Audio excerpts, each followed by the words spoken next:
Paganism and witchcraft are terms that, throughout the centuries since early Christianity, have instilled a sense of awe and fear, and in modern times often provoke ridicule. Witches have commonly been accused of such things as devil worship or causing blight, or simply dismissed as being flaky or crazy. Our present-day media is saturated with images of witches using demonic forces to hex their enemies. But who are modern witches really? Are they emerging remnants of an ancient lineage with supernatural powers, or members of a dramatic cult playing make-believe? Or is there perhaps another possibility? That of the witch as mystic, who seeks the wisdom in the mysteries of life and derives power from learning and living the ways of nature. Pagan is a term that has also been widely misunderstood. Its original meaning in medieval times was that of country dweller, and today generally refers to a person who practices a nature-based spirituality.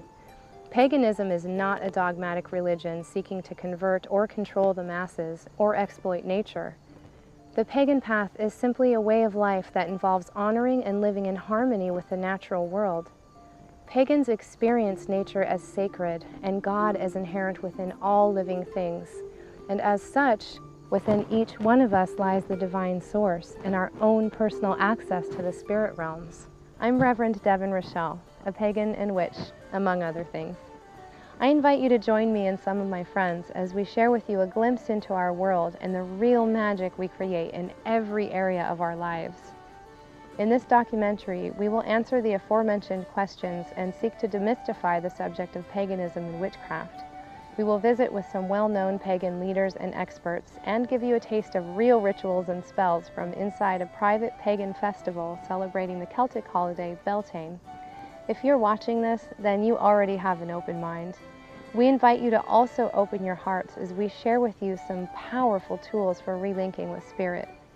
In truth, it is this linking with spirit that is the core purpose of all religions and spiritual traditions, though it tends to get buried under the politics that so often pervade organized religion. As modern pagans, we are digging up these buried treasures and wish to share their priceless power with you. Yeah, I think the goddess movement has really grown tremendously in the past 30, 40 years. You know, it's gone from being a tiny, tiny, minuscule little strange, weird fringe movement to being what's been called the fastest growing religious movement in America. And we like to say it has, you know, 4 basic aspects. It has deep magic and spiritual practice. It has personal healing and growth. It has activism and engagement with the world. And it has actual hands-on earth healing and connection to the real natural world and its cycles.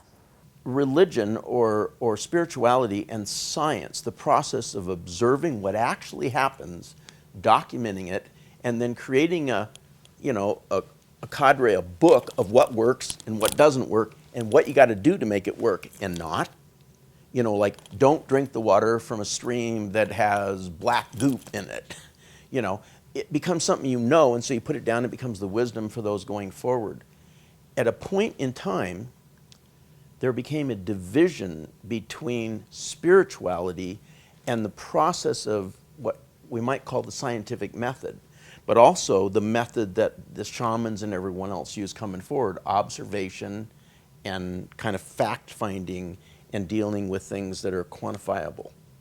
And that is that religion in general took the position that spiritual things are not quantifiable. The word shaman, it comes from a Siberian word, and it means an explorer of alternate realities. So all people, all spiritual seekers are shamans. And it is the oldest path, that is the path with no name, that was expressed by all tribal people around the globe. Now, witchcraft is sort of the flavor of shamanism that was practiced in the Celtic Isles, the British Isles, before the Christian, I was going to say invasion, but before the arrival of the Holy Roman Empire and that influence on the Celtic Islands with the introduction of Christianity. So we're talking about the pre-Christian, Indo-European, but particularly the traditions of the Celtic Isles.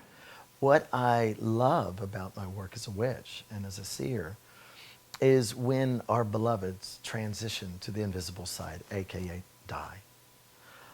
We don't stop our relationship with them. In fact, in some ways, they go more intimate. We find them in the wind. We find them in the spaces between our heartbeat.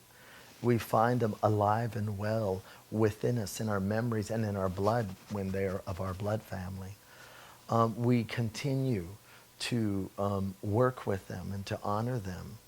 And we continue to make a sacred place for not just their memory, for their spirit. Beltane is about that breath outward.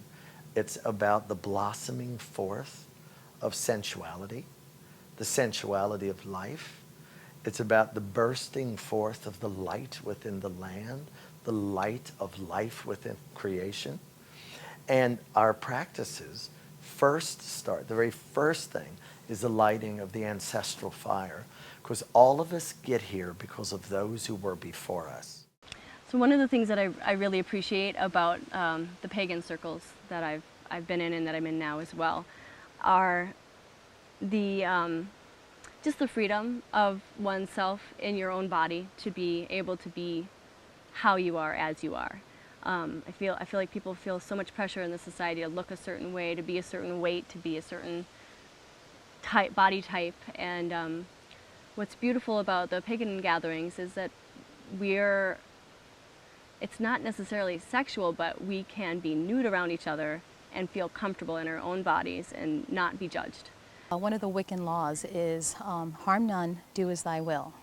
And I believe that that is the absolute essence of what it is for me to be a pagan, because it doesn't just mean I'm not being mean or hurtful, but truly understanding that you are to harm none. You're not supposed to harm this planet.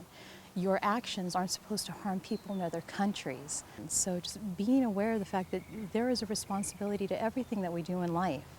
And if we honor ourselves and honor everything around us, there's no reason why everybody can't live with love and light.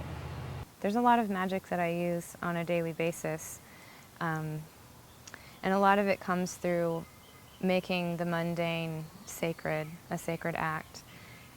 So for example, if I'm sweeping in the kitchen, I might consciously be sweeping out all of the things I don't want or need in my life, sweeping out the frustrations of the day, that kind of thing.